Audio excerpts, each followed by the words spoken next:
Bonjour chers amis, aujourd'hui nous partons en voyage pour aller découvrir une culture millénaire et profondément spirituelle. Nous partons au Tibet grâce à l'exploratrice et orientaliste Alexandra David Néel. Elle nous a légué, entre autres ouvrages, ce merveilleux livre « Mystiques et magiciens du Tibet ». Il s'agit d'un récit de voyage, mais aussi d'une présentation des croyances religieuses des Tibétains, de leur spiritualité, de leurs rites et pratiques. C'est une immersion complète, totale, au cœur de la culture tibétaine du début du siècle dernier. Cette immersion est émaillée de nombreuses rencontres et de 1000 anecdotes qui rendent le tout particulièrement fluide, authentique et vraiment passionnant.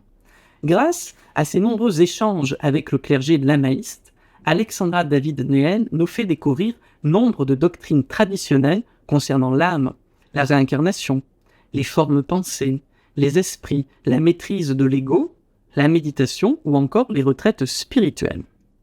Elle s'intéresse également aux coutumes populaires, aux rites et aux facultés occultes des magiciens ou des mystiques qui cheminent seuls sur les chemins de ville en ville.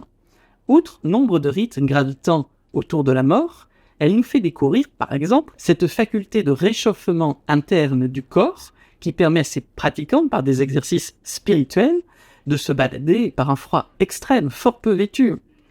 Alexandra David Néel porte aussi un regard lucide sur la superstition, qui touche alors une part importante du peuple de l'époque, jusque dans les monastères qui ne sont pas tous des lieux de sagesse. Il se dégage du récit une grande sincérité. D'autre part, il est très bien écrit, et les descriptions des paysages tibétains sont aussi poétiques que grandioses. C'est donc une lecture que je vous conseille, et qui vous donnera peut-être envie de voyager au Tibet. Bonne découverte et à très vite.